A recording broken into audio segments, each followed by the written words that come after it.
हे दोस्तों, this is Mukesh.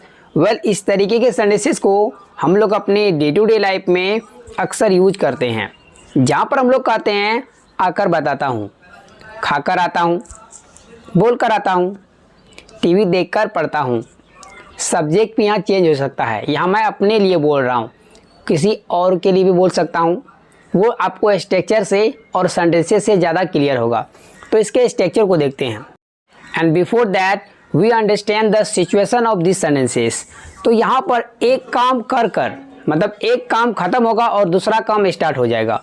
तो एक काम ख़त्म होने के बाद, पूरा होने के बाद, कंप्लीट होने के बाद, फिनिश होने के बाद हम लोग दूसरा एक्शन करते हैं।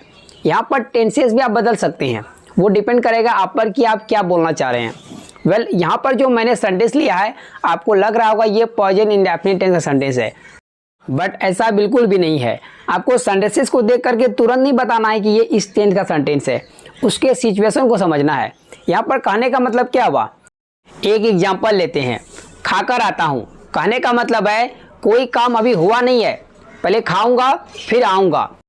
आपको लग रहा होगा ये सारी क्या बातें बता रहे हैं, तो आपको ये बात जो है क्लियर करना जरूरी है। अगर आपका जो है कन्फ्यूजन क्लियर नहीं होगा तो आप इसको सही तरीके से नहीं बोल पाइएगा। जब सिचुएशन आएगा तो आप इसका यूज कर ही नहीं पाइएगा, तो क्या फ़ायदा वीडियो देख करके। तो इसीलिए कॉन्सेप्ट को अच्छी तरीके से समझिए, इसीलिए मैं आपको समझाने की कोशिश कर रहा हूँ। तो जब कोई डिसीजन हम लोग अभी तुरंत लेते हैं ना, तो वहाँ पर हम लोग प्रेजेंट इंडेफिनिट टेंस का नहीं बल्कि फ्यूचर इंडेफिनिट टेंस का यूज करते हैं। इट डजंट मैटर दैट कि उसके अंत में ता है, ती है, ते है आ रहा है, इससे कोई फर्क नहीं पड़ता। आपको सिचुएशन को समझना है। तो आइए स्ट्रक्चर को जान लेते हैं। स्ट्रक्चर में सबसे पहले राइट करेंगे आफ्टर, और आफ्टर को राइट करने के बाद लगाएंगे वर्ब का ING form. It means that before को राइट करेंगे और उसके बाद अदर वर्ड्स को, जो भी अदर वर्ड्स बच जाएगा राइट कर देंगे। उसके बाद लगाएंगे एक छोटा सा कॉमा, और कॉमा को लिखने के बाद complete sentence future indefinite tense की मदद से ट्रांसलेट करेंगे। इसका मतलब हुआ subject plus will plus V1 plus object. फिर आपको लगेगा सेल्फ फिर कहाँ गया, तो मैं आपको बता दूं स्पोकन इंग्लिश में आप सबके साथ विल लगा सकते हैं।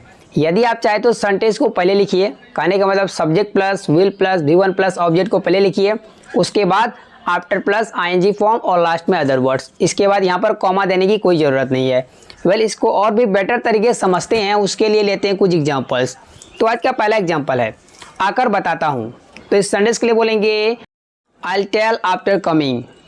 I'll tell after coming. I'll means I will को शॉर्ट में I'll पढ़ते हैं। कोई फ्रेंड है, बोले चलो खेलने के लिए, तो आप क्या बोलते हैं, खाना खाकर आता हूँ। तो इस सेंटेंस के लिए बोलेंगे I'll come after having food. I'll come after having food.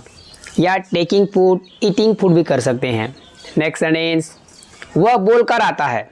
वह बोल कर आता है, जब कोई एक्शन अभी तुरंत, अभी इसी समय, प्रेजेंट समय में लेते हैं ना कि कोई काम करना है अभी राइट नाउ, तो वहाँ पर हम लोग फ्यूचर इंडेफिनिट टेंस का यूज करते हैं।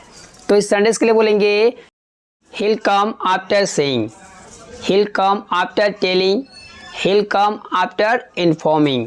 यहाँ बोलने से मतलब है किसी को इन्फॉर्म करना या बताना या सूचित करना, इसीलिए यहाँ पर मैंने इस तरीके से इसको ट्रांसलेट किया। नेक्स्ट सेंटेंस, मेरा भाई टीवी देखकर पढ़ता है, मतलब पहले टीवी देखता है उसके बाद पढ़ता है। अब इस वाले सेंटेंस भी देखिए, इसको फ्यूचर इंडेफिनिट टेंस की मदद से नहीं बनाएंगे बल्कि इसको प्रेजेंट इंडेफिनिट टेंस की मदद से बनाएंगे, क्योंकि यहाँ पर डेली रूटीन की बात कर रहे हैं। वो टीवी देखता है फिर पढ़ता है, तो जब डेली रूटीन की बात हो तो हम लोग प्रेजेंट इंडेफिनिट टेंस की ही मदद से बनाएंगे। तो इस सेंटेंस के लिए बोलेंगे my brother reads after watching TV. My brother reads after watching TV, या my brother studies after watching television. तो इस तरीके से आप देखिएगा कि सिचुएशन क्या है, इंग्लिश के सिचुएशन को समझना है, उसके बाद आप इंग्लिश बोलिएगा। जितना ज़्यादा आप प्रैक्टिस करेंगे उतना ज़्यादा आप अच्छा होंगे। The more you practice the better you will be.